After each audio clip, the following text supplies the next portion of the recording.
why not make it 1 terabyte and 2 terabyte? What's with this 512? Like, it's like phones, the small version is like 125 or something. Like that doesn't do anything anymore. You know what it is? It's for gamers that are a little bit older than me, but also somewhat like me, that love playing games from like 1993 to 2005. And all those games are like 700 megabytes. So you could get all those games on that little 512 hard drive, and you'd be absolutely fine.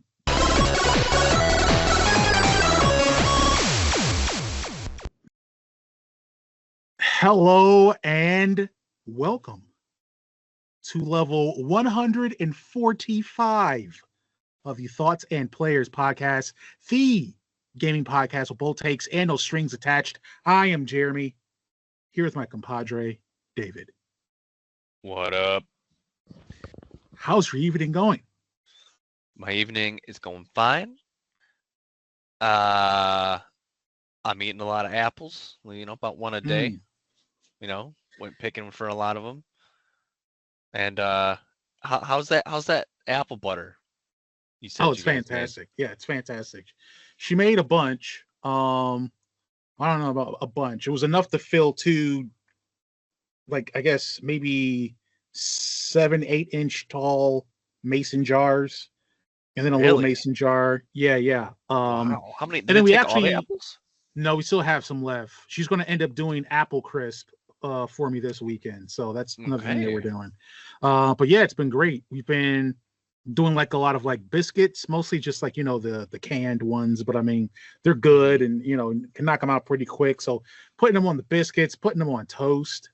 You know what I'm saying? We did like we had meal prepped some breakfast sandwiches for this week. And so have a little bit of jam on top of that with some eggs and some bacon, or apple butter. I mean, it's been great. We're thinking about trying some on my cousin said that he does apple butter on salmon when he cooks it. Ooh. So we were thinking, hey, maybe try that out. Smoke some salmon, put some apple butter on there. It's right up your alley. Mm-hmm. Do you but yeah, it's been real good. Do I fish? Do you do fish? Like, I know you grow a lot of meat. Yeah, so pretty decently. I mostly do just salmon. I mean, to me, salmon is like the perfect meat. Honestly, it is really good. That's what Emily makes a lot. Yeah, it's like the perfect meat. You get the leanness of the fish, but you get the fat and a lot of the other nutritional values from red meat and salmon. Salmon's like the perfect meat. So I'll smoke that every once in a while. I'll grab a big fillet, smoke it out. Yeah, I've done other ones. I like to do red snapper every once in a while. I never had that. I've done some tuna steaks on there. Not a big fan of tuna steaks. Just a little too lean for my liking. But yeah, I've done a good bit of fish on the grill, but I don't do a lot. I mostly kind of stick to the standards of burger, ribs, pulled pork. You do it well. I appreciate it. I did recently, I did pulled beef because I hadn't did pulled beef before, and smoked oxtails, and those came out really good. So, dude. Now I got a couple other things that I know what to do. So Yeah. All right. How was your day? Now that we're done with mine. Long. I got done. I mean, we're recording this basically at 9:00. I think I got done working like less than an hour ago. Dang. A lot of stuff that's got to get done. A lot of deadlines. A lot of things we're trying to do. So yeah, end of the year, man. Mm-hmm. Yeah. Otherwise, it's been all right. My fiance and I got to talk about some video games, which I think part of our conversation is going to inspire or lead to, I think, another topic I'll have for maybe our next level. Because it's been interesting. Okay. Yeah, that's what I've been up to. All right. Ladies, gentlemen, chickens, ducks, and hens, welcome into this level of the pod, level 145. You've got bigly news, as someone who's kind of orange face would say. And we're going to talk about that in a little bit. But before we talk about that news, we're going to talk about what we always start talking about when we start this episode, and that's the games we're playing. So I can go first if we want. Yeah. Sure. All right. I have been playing one game. That game is Ghosts of Yote. Yeah. Did you beat it yet? And I played it for a little because I ended up beating it. Oh. Yeah. So how'd you feel about that ending versus the first Ghost? The ending of Ghosts of Yote, for me, and this is one of the conversations I was having with my fiance. We're going to dive a little bit more into it. The ending for me made the game overall worse. Really?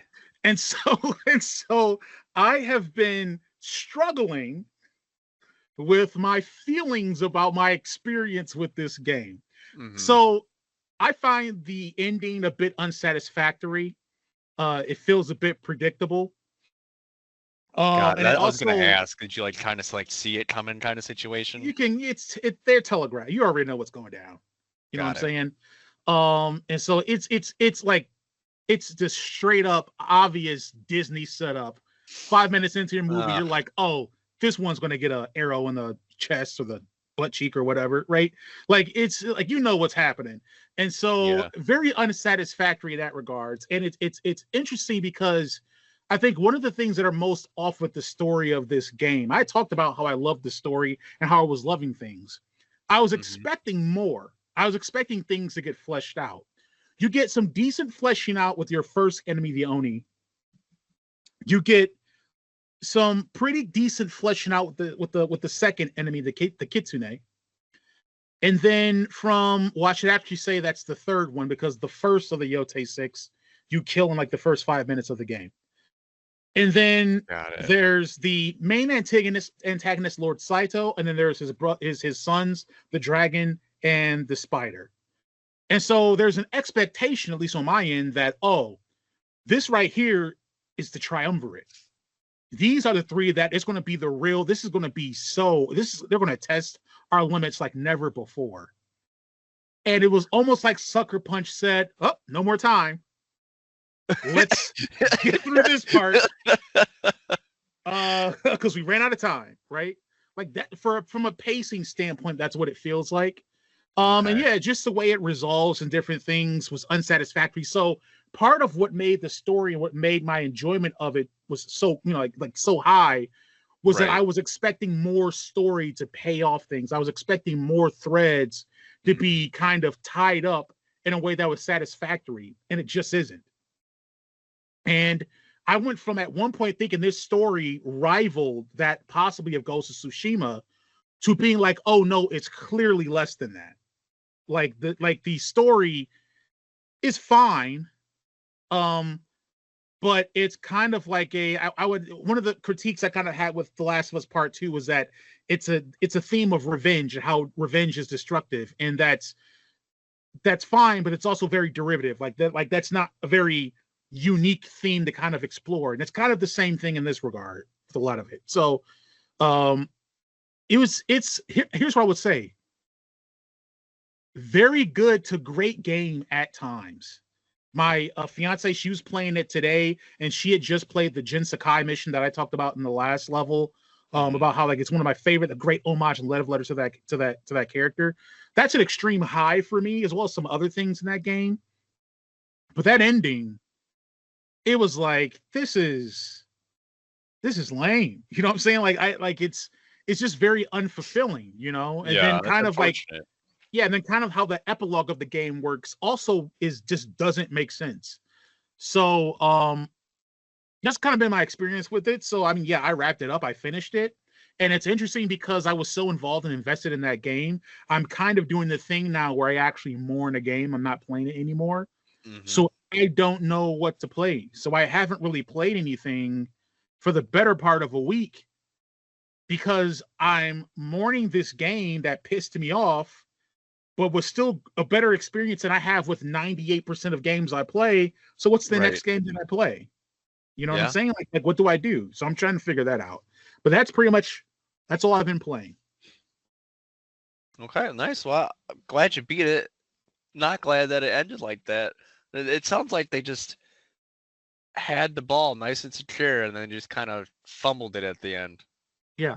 I mean, I think when I talked on the podcast last night, I was like, yeah, I'm doing pretty good. I'm expecting a good bit. I'm probably going to be, close to 40 or 50% more. I'm at like a little bit over 35 hours, right? And I'm like, all right, so Mhm. I might end up around, 40, 42. Bruh, I ended up at 37 hours. I didn't know that I was nearly at the end of the game based on the pacing. Like, I wouldn't realize Wow. it Yeah, because I'm there was getting so that much more I now. was expecting to get built and paid off, and it just Right. wasn't. And I'm like, well, what just happened? So hey, still great game. I'm not. For one, I'm completely and thoroughly happy. I'm ecstatic with my purchase. I love the game. I love the controller that I bought for it. But it is no Ghost of Tsushima. Even though Yeah. in a lot of respects, it is better. Technically, it is better, right? The way the combat works, I think, is better. But when it comes to investment in the story and the character, Atsu is a great character, but the story, it pales. Like, it's not even that it's just a little worse. It pales. And that's why I am still and forever be invested and love Jin Sakai, the character, because of that story. So, Right. And yeah. that's a big deal because since it's just a single player game, like that is what's driving the game. Yeah. So I can see why. That makes sense. Move on to my stuff, I guess. I've been playing Marvel Rivals. I finally hit Grandmaster, but the season ends tonight, so I'm glad I made it. But next season, I play all the roles. I play mostly DPS, but I play a lot of tank and a lot of healer because a lot of people insta lock DPS, and I'd rather try and not lose. But next season is Rogue and Gambit. And Gambit is my favorite character from Marvel's scene, like whatever universe. There it is. There's the word. And he's a strategist, which is the healers. So I'm just gonna probably focus and just play Gambit a lot now. Yeah. Yeah. So I'm excited for that. And of course, he uses his cards and stuff. That's how he attacks and how he heals and everything like that. Rogue, there's not too much information on. I think she's going to be released at the half mark because they release one of them at the beginning of the season and one of them halfway through. Okay. So don't know too much about Rogue. We don't know what she's going to be between the three. Yeah. And then Apex, I've been playing still. I've gotten a couple more 4K badges. I needed more than I thought I did. I have a list because I kept forgetting who it was, and I need 5 more. Okay. I think I needed 11 that last time when I said I only needed like 5 more. And that's mostly just the wild card one where you respawn and blah blah blah. Yeah. But Zayden, he actually got me onto another game, and that is Fragpunk. Have you heard of that one? Somewhat. It sounds familiar, but it is pretty much Valorant. Okay. But I like it better. It's not as Counter-Strikey. Yeah. It still has other tidbits to it. Like one headshot and you're like dead. Like that isn't the case in this game. It is for certain weapons. Yeah. But you have more of a chance. I've turned on people when they shot me. Like usually in like Valorant, CS:GO, like by the time you're being shot, you're dead. Yeah. So I like that better. And it has each character has their own abilities and stuff like that. And I did do the ranked stuff because he likes to play ranked with me. And I hit gold in that one too. So I'm always average or a little better, but I'm never like the best. And I'm looking for that game and I can't find it. But that's what I've been playing. Okay. And what was the game called again? Fragpunk. Fragpunk. Okay. I mean, that'd be easy for me to remember because it's very similar to Frostpunk. So you just replace the Frost with Frag. Frag. Yeah, you're right. Okay. Is it like what's like the player I can't remember. Like usually there's like certain count of players per map or like per like It's 5v5 session. 5v5. Okay, Yeah. cool. Got you. Okay. Yeah. Is it like a free to play or is it like It is free. Yes. Okay. Cool. And another thing I just remembered, I don't know if this is in Valorant, but like you do 10 rounds, unless somebody wins 6. But if you tie 5 and 5, at the very end of the match is a duel, and the 5 people, they pick what order they want to go in, and then you just 1-on-1 until everybody's dead on one of the teams, and then the other team that has the last person alive wins the match. Yeah. Okay. So I like that. It's not just like a draw. Right. Yeah. I thought that was pretty cool. Yeah, it is pretty cool. Okay. You think that's gonna become part of the rotation, or maybe because I was only playing it when he would ask me to play it. Yeah. But I did finish my games because it has like the preliminary matches before you can like get placed. So you had to play 5. I played 3 with him and played 2 on my own. I was like, okay, it's not too bad. Not too bad. Okay. Yeah. Nice. Alrighty. Well, I guess with our games played out of the way, we're going to move to our topic. Yeah, let's do it. Alrighty. So, big news, I guess. Yeah. And that is that Valve, the owner operators of Steam, and whenever they feel like it, developers of critically acclaimed games like Half-Life, when they feel like it, they're getting more into hardware. So obviously they had the Steam Deck, and they announced a suite of different hardware. Their Steam controller, which is, I think, basically a version 2.0 of one that they previously had. The Steam Frame, which is like their VR type thing that's happening there.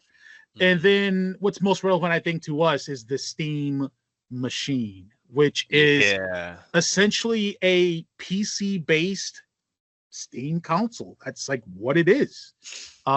It's a PC that's, running Steam OS on it, but it's also a PC, so I think you can. I can't remember if it's you can do your own apps and stuff. Exactly, It's just the first and foremost, it's a gaming console.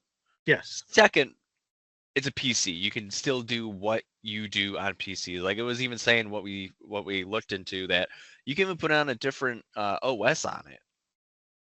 Yeah. Oh yeah. So I think that's really cool. Yeah. So let's see here. Let's see if I can get to some of the. Oh, there's one site here that kind of has the specs, but sometimes they don't really have it. I'm getting this from Steam themselves. So the tech specs right now, they're saying is using a semi-custom AMD Zen 4 processor, 6 cores, 6 cores, 12 threads. Can go up to 4.8 gigahertz, 30 watt TDP. So not a crazy power hungry chip in there. The GPU, semi-custom AMD RDNA 3 with 28 computing units, 2.45 gigahertz, max sustained clock, 110 watt TDP. It has a 16 gig and an 8 gig. Well, 16 gigs for the CPU RAM that's happening there, and then an 8 gig for the graphics card GDDR6. It's not okay. It's not a ton. There's some games. There's a lot of games that are pushing 8 gigs in cards, and I think kind of like now you kind of want to be almost in that 12 gig spot. But again, compromises for what this is, right? Right. There are 2 models for it. There's a 512 gig and a 2 terabyte. They're both using NVMe SSDs, so it should be super fast. And they also include micro SD card slots, similar to the Steam Deck. So if you want to expand your storage, right, you can put a micro SD card in there. I'm not sure exactly what the read and write capabilities of this is. So I mean, like if you decide that, hey, I'm gonna download Cyberpunk 2077 and install it to my micro SD card. I mean, I guess good luck. I don't know how well it will work. Right. Wi-Fi is using Wi-Fi 6E. It has Bluetooth capability. And then obviously it has a wireless adapter integrated in it for the Steam controller. I didn't look at a bunch of other things, but I'm assuming that you can also use your Xbox controller or something else that you do like via Bluetooth or USB. It wouldn't make a lot of sense. So. Yeah, it wouldn't make a lot of sense to make this proprietary to only the Steam controller.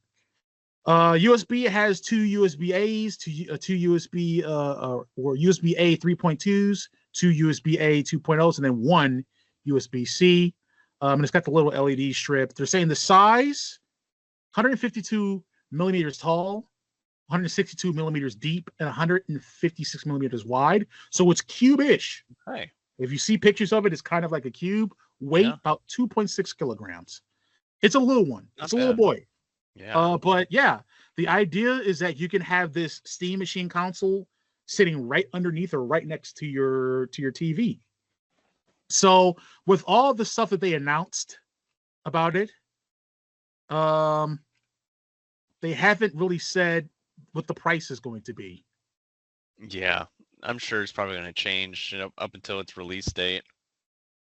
Yeah, exactly. So there's obviously a bunch of things that are going on, and I'm actually reading this other piece here.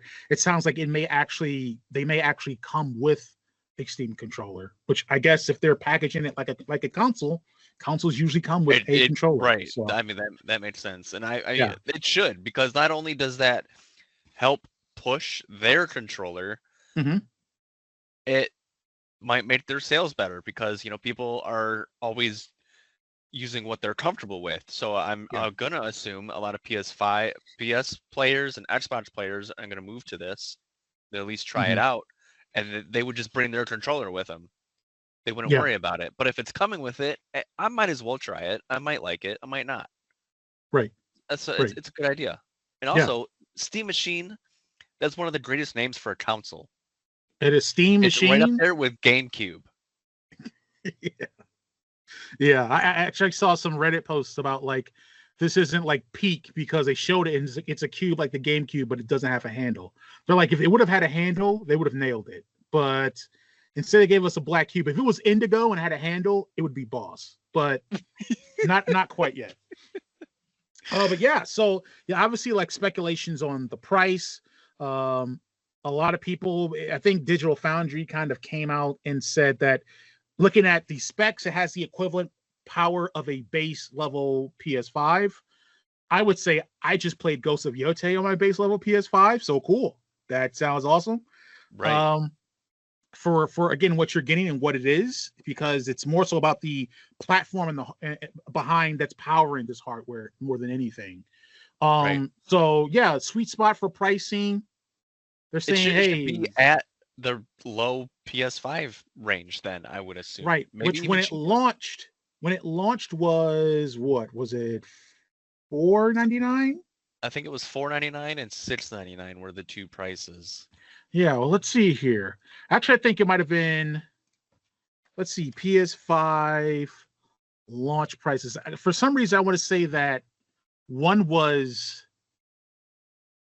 so the PS5, nope, that's wrong.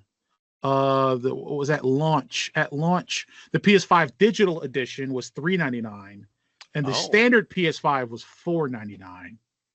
So, look, the Steam Machine is going to be a discless console, right? Obviously. Right. So, obviously, you're saving some costs there.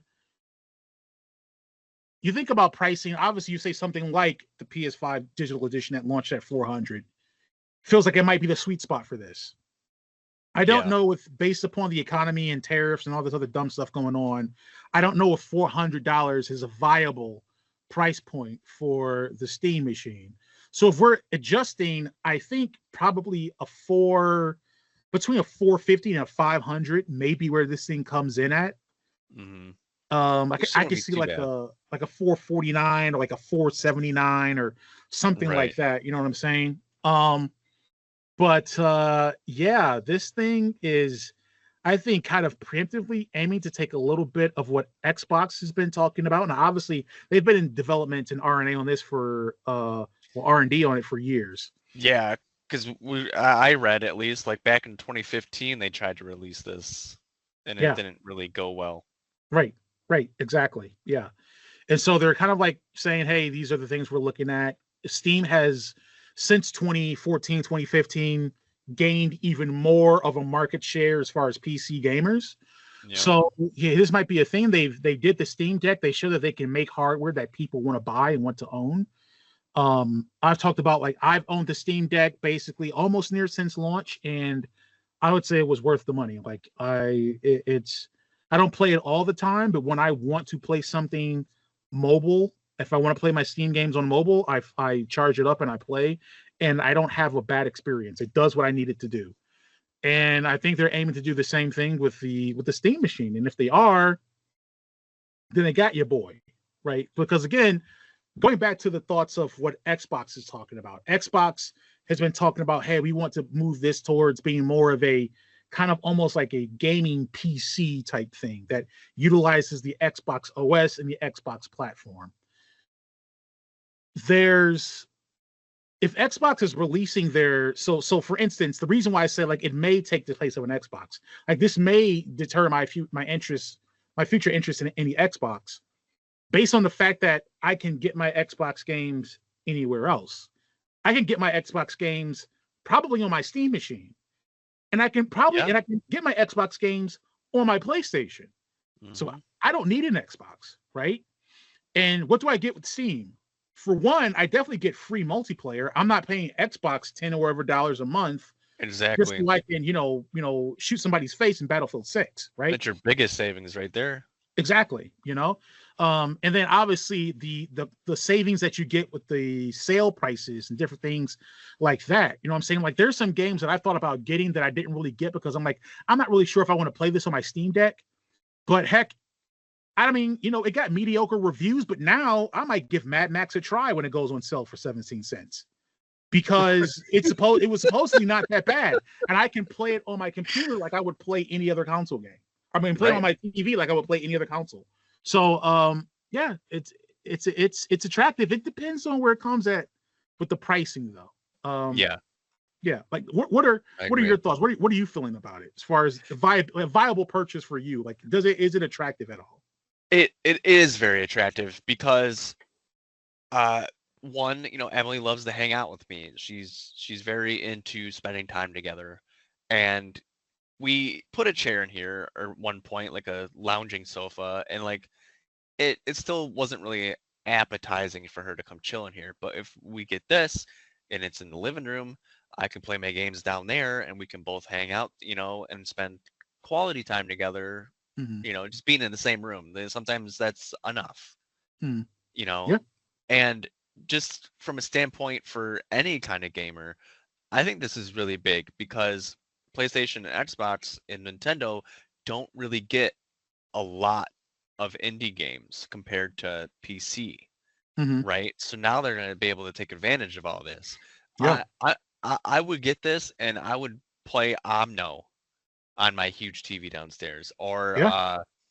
the art project, art escape, or Oh whatever yeah, it's yeah, called. yeah. I would Artful play that Escape. Yeah. again on there. Like there's now just a plethora of all these indie games that people are able to actually try and not have to, buy a computer or anything like that. Oh It's going yeah. to be on the game system. Yeah, for sure. Yeah, I just thought about you. Like, you mentioned those games. Like, I just thought about the fact that with this, I'd be able to plug it in, have the controller, sit down in front of my, nice big TV and play Valheim. You know what I'm saying? Like, I don't have Yeah, to look at a little Valheim screen. 2. I can do all I that, you might know? I might be intrigued to play Valheim more because I don't know if I can play the FPS games like I do up here down there. So it might Mhm. set me off to play more other games. Yeah. Yeah, I can see that. Yeah. Um, yeah, I think this is great.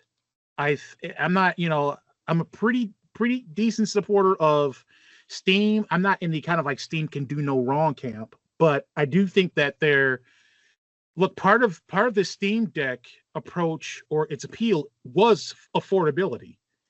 Right. And I don't think that they would miss an opportunity to also, you know, speak to that affordability standpoint. You know what I'm Right. saying? So I think that this probably comes in somewhere between 4 and 5. I'd be Yeah. super surprised if it came in at 400 with the obviously the more base edition, which would be like the I don't know, maybe like the 512 gigs of space compared to like the two Right. The terabyte, because 2 that's a terabytes. crazy jump in. Once you get to like 2 terabytes in Yeah. space, like Why? like that jumps up in price. Why not make it 1 terabyte and 2 terabyte? What's with this 512? Like, it's like phones. The small version is like 125 or something. Like that doesn't do anything anymore. You know what it is? It's for gamers that are a little bit older than me, but also somewhat like me, that love playing games from like 1993 to 2005. And all those games are like 700 megabytes. So you could get all those Yeah. games on that little 512 Yeah. 512 hard drive and you'd be absolutely fine. You know what I'm You're saying? correct. Yeah. You got a good point. Yeah, no one's playing you're not getting people playing, Battlefield 6 and God of War and whatever. I mean, you buy 3 or 4 of those games, that whole hard drive is just donezo, right? Yeah. Yep. And I think it's more so. Obviously, I think it's more so an affordability standpoint. It's really cheap Exactly. to put 512 gig hard drives into machines. So I would think that maybe that comes in between 4 and 5, and maybe you're looking at with the 2 terabyte, you're looking at close to a between 6 and 7 type thing. Yeah. Because they do have to be careful, even with all the tariffs and charges and stuff like that, because yeah, the Steam Deck did well, but now they're into another category. This is a Yes. sitting still at home next to your movies and DVD player, Blu-ray player, gaming console. Yeah. So it is harder. And since the big three have it kind of like taking advantage, that's everyone is all on the big three. If they overprice themselves, they're not going to get in there. They're not going to open the door. Yeah. So I think an interesting part with that though is that I would argue with the primary game console, right? You said like the big three. I think most people would think that. I look at it more as like the big 1.5, because there's PlayStation and there's Nintendo, who technically, yeah, it makes a home console, but it's more so a mobile console. And Steam went into that space and found their own footing there, right? Mm-hmm. And Yeah. then you have Xbox, and we don't know what the heck Xbox is doing. No. We just don't know what they're going to do. We don't know what their future plans are. They're supposedly working on a new console. Okay, we don't know what your plan is. Everything seems like you're planning to do, it's failing miserably. So I'm not going to count. I don't know what your long term plans or thing is. I just don't know. So I think that Steam kind of position is this like this is a console, but it can also be kind of a PC, right? Right. They're not trying to say, oh, PlayStation, we're coming directly for your lunch. Like because that's maybe Right. not a working thing, but you also don't want to go into the realm of like it's a pre-built Steam, PC by Steam, because then you have like, what is it like NZXT and Omen and like all these other pre-built PC manufacturers that you're then also competing with, right? Mm-hmm. That because they buy certain parts and they buy them in mass, they might be able to offer better spec PCs for not much more money. So you also kind of don't want to put yourself. They have to straddle a very fine line, which to me is that, hey, this is an affordable console like basically console like PC where you can play your games at your TV or in your living room or in your den or wherever you want, and it's less cumbersome. You're not just stuck looking at a computer monitor. You can play Right. your Steam games on a 65-inch TV. Yeah. I think that's kind of the thing they need to straddle, and I think if they get that messaging right, they should be able to do okay. I think so. Because Yeah. I was just thinking about it while you were talking. I know the average gamer is like almost 40 now, right?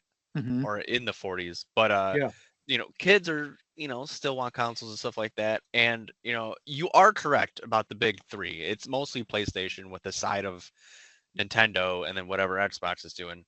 But big three, I say that because, if a kid comes up to their parent and goes, hey, I want a Nintendo whatever, an Xbox whatever, a PlayStation whatever, the Yeah. parents are going to know what it is. Yeah. But if the kid comes up and goes, hey, mom, dad, I want a Steam machine, they're going to go, what is that? It sounds like a knockoff thing. Is that some kind of, Temu. is that some kind of weird sex stuff they're teaching you in school? Like, I understand what you're saying. Yeah. Yeah. So yeah. That's more so what I was thinking of, but I didn't know that's what I was thinking of. Yeah. No, yeah, for sure. Like the brand recognition thing, right? And yes, that's the other thing. That's the other thing too, I think, with this as well. Kind of like the Steam Deck. The Steam Deck, their hardware, they're looking at this as a boutique manufacturer and distributor. So just like I think they looked at the Steam Deck, they're not under the guise or under the thought that the Steam Deck is going to move as many units as like a Switch 2. The Switch 2 is going to always outsell the Steam or the Steam Deck or whatever Nintendo makes that's mobile is going to always outsell whatever Steam Deck 2 or 3 or whatever. And I think it's the same thing here. Like PlayStation and even Xbox are going to probably always outsell Steam. So, like, I don't think Steam's under the thoughts of like, hey, can we get like Xbox and sell 20 million units of this? I mean, to be honest with you, you probably could. Because I don't know what there's no appeal on Xbox's hardware to buy what. Like what am I buying an Xbox for now, right? Right. But I think they're more so looking at it like, hey, if we can 4 million, 5 million, 6 million, right? If that's something that we can do, that's a great success for a quote unquote new entrant into the gaming console space. I think, right. That's great. I agree. If you, especially big businesses nowadays, if they shoot for that number and they're nowhere close to it, they will not try again. Yes. They would shut it all down, cancel everything else, and just scrap it. And I don't think that's exactly the right thing to do. They're putting their foot in the door. Let's see what happens. See what room we're going to enter. Yeah.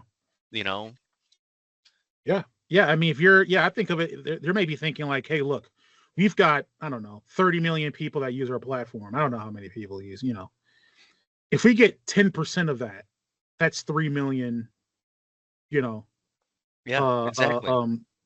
Machines moved, like that's enough to say like this is a market vertical or a market that we're at, and it's actually worth investing in and trying to figure things out, right? And we might be able to do some things where we can muscle them out. You know what I'm saying? Like, remember the big three was PlayStation, Nintendo, and Sega. Like it's not, and then obviously like before that, you had Atari in the mix. It's not unfathomable that a gaming, people think because Xbox is financed by Microsoft that no, possibly Microsoft, like Google, could say, nah, this ain't worth it no more. And just kaputs it. And that leaves a space, right? But you might not even need that. You could just have, like Microsoft is going, a less viable product and a more viable one comes in and takes the place. And that's all you need for something to be successful. So if Steam plays it right, I think this will be successful. If they get that 10 to 15% they're looking for and they play it right, they might end up with 4 or 5 million copies sold within 2 to 3 years. And then they come out not looking terrible, right? Because this is also the first Steam machine, just like they had the first Steam Deck.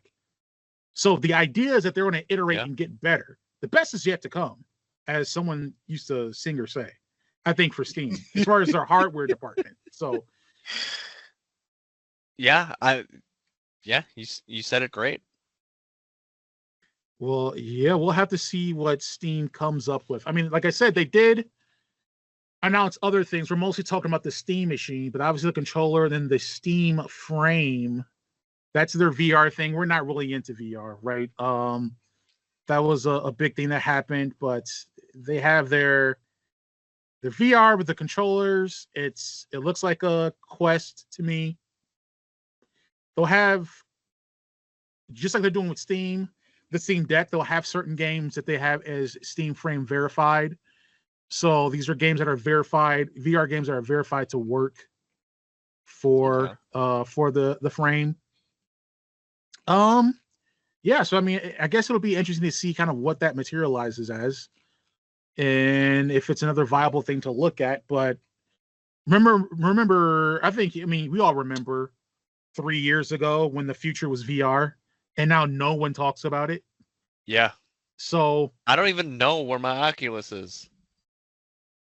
I know exactly where my Quest is. The time, and now I have no idea.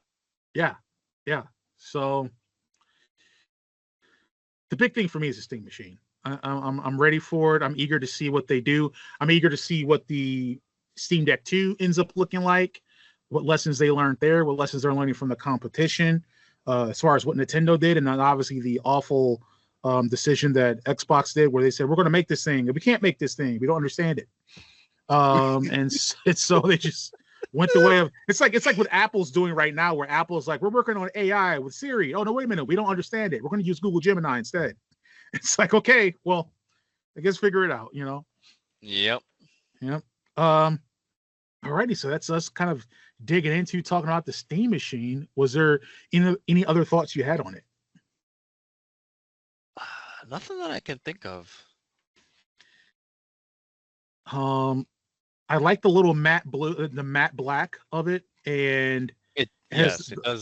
It's clean, nice and yes. clean, right? Not trying to do anything fancy. It doesn't look like a huge router.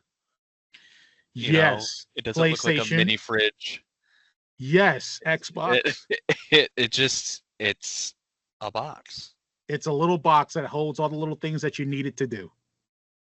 So yeah, I mean, I'm telling you, I can't wait to be able to sit down on my couch and fire up my big TV and play Metal Fatigue on it, because the first thing I'm playing on that is a game from 1999 or 2002. Right. Like I'm not gonna push it at all. Alrighty, well, with that out the way, that means that we are near the end of the episode, which means it's time for final thoughts. We can offer a final thought about anything that is related or unrelated to this podcast episode. So, who wants to give a final thought first? I'll go. All right. So, last year, for Christmas, we got some, Pokemon boxes and stuff, and they were like $120. Typical. That's typical box price. That's what I paid for Magic and all that stuff like that. Yeah. This year, if I wanted to get a box, I'm looking at spending at least like $200, if not $300. Yeah, man. Because it is so scalped and just, it's ridiculous. That is absurd. Truly absurd. Man, that's crazy. I'm tired of it. I got back into Pokemon at the wrong time. I should have got back into it like 3 years ago. Yeah. Well, that's my final thought. A little disgruntled. I feel you. Christmas is already expensive. Oh yeah. I don't have to get one of those, but like, yeah, that's the only thing he's really asking for. Yeah. So it makes it I got you. Yeah. I feel you. He gets all A's, never gets in trouble. It's like, why couldn't you like something else that's a little. I don't know. I mean, I'm right there. I asked for them when I was a kid and never got them, and I get some packs. Yeah. But yeah, it's rough out here. Oh yeah, for sure. My final thought: it was recently announced. They finally announced the DLC for Dynasty Warriors Origins. So I think I was saying before that I was going to keep an eye on it. It's for one. So for one, kind of piggybacking off of what you were just saying, like the cost of Pokemon, like the DLC is $35. The base game was $70. The base game was $70. So the DLC is half the price of the base game. What? Is it half the length at least then? Jesus. Well, so here's the thing. So it might be. I don't know. So, but here's the thing: I am excited for it. So they announced the DLC called the Visions of Four Heroes. So it adds new stories, companions, weapons, a bunch of stuff. It's mostly around the what if scenarios. So if anyone knows the tale of the story of the three kingdoms, you have Cao Cao, you have Liu Bei, and you have I think Song Juan is technically it's technically it the Tiger of the Sun Clan. And in the origins, you can fight for either one of these as they strive to do some things. And there's enemies that pop up, right? So there's Zhang Zhao, who leads the Yellow Turbans, right? And you fight with these other ones to quell the Yellow Turban Rebellion. Then there's Deng Zhuo, who I think it's kidnaps the Emperor, and you have to fight him. And he also employs Lu Bu at some point. You have to fight Lu Bu. And there's also Yuan Shao, who's like another competitor to Cao Cao. And most of these people are adversaries that you encounter throughout the games, unless you're playing certain Empire versions where you can actually kind of join them. And that's essentially what this is it pronounces a bunch of what if scenarios where instead of you just fighting for either Cao Cao or Liu Bei or Sun Juan, what if you actually got to fight for Zhang Zhao and the Yellow Turbans? What if you actually got to fight for Deng Zhuo or Yuan Shao or Lu Bu? So that's kind of the thing of it. It's cool. I know that when I played like my last playthrough of Dynasty Warriors 8 Empires, instead of me joining one of the other tribes or one of the kingdoms that therefore they all joined together to quell the Yellow Turbans, I just joined Zhang Zhao and helped the Yellow Turbans conquer most of China, and then I defected to create my own kingdom, and then I destroyed his kingdom because that's the arc I wanted my character to have. So it's really cool. It's supposed to be coming out on January 22nd of next year. That's the plan of it. So not too far from release. But yeah, pretty excited for it because I like those what if scenarios. It looks like you can play either the original Guardian from Dynasty Warriors Origins, or there may be an alternate that they have there. They do not have. Everybody wants them to create like a custom character thing, but I'm like, that doesn't make sense for this story anymore because the character is the character. Like maybe they do that for Origins too, but for any DLC, just use the same character. So otherwise, though, looking forward to it. Was surprised by $35 DLC. Okay, I can see $25. Right. But that's what it is. It's the day it's coming out, it's releasing, I think, is the same day that the original Dynasty Warrior Origins actually releases on the Nintendo Switch 2 now. So they'll be able to get to it as well. But yeah, I plan to possibly pre-order it on my PlayStation, so that way I have it. And hey, if all else fails, if I can't find another game to get into before then, I know I got another game on in the wings. I got this DLC in the wings. Right. All I've got to do is wait almost 2 months. And I can play another video game. It's gonna be a quiet. What you been playing, son? I know, right? I mean, I'll stumble into something. I was thinking I might return to Metal Fatigue since I was playing that before I played Ghost of Yote, so might go back to that. But that's it for me. That means that we are at the end of level 145 of the Thoughts and Players podcast. If you like what you heard, please like, follow, and share the podcast on your socials and on your preferred podcast service. If you want to support the podcast, there are a couple of ways you can do that. One, buy the merch. I hold it up all the time, hold it up again. Like phone cases, t-shirts, hoodies, hats, different things like that at our Teespring store. And then also we have a Patreon. If you want to support us there, you can support us. We've consolidated everything to just be a $2 tier. And that's just to kind of show support. It'll include your name at the end of our podcast episodes that we upload on YouTube every week as a thank you. But we decided to consolidate some things because we just want to make it simpler for everyone. And then also, things are crazy. So here's what we believe to be like a hopefully affordable way to to support us. If you like to do that, we would appreciate it. Yeah, that's it for me, David. Was there anything else you wanted to add? Peace. Alrighty. Well, thanks for tuning in, and we will catch you on the next level.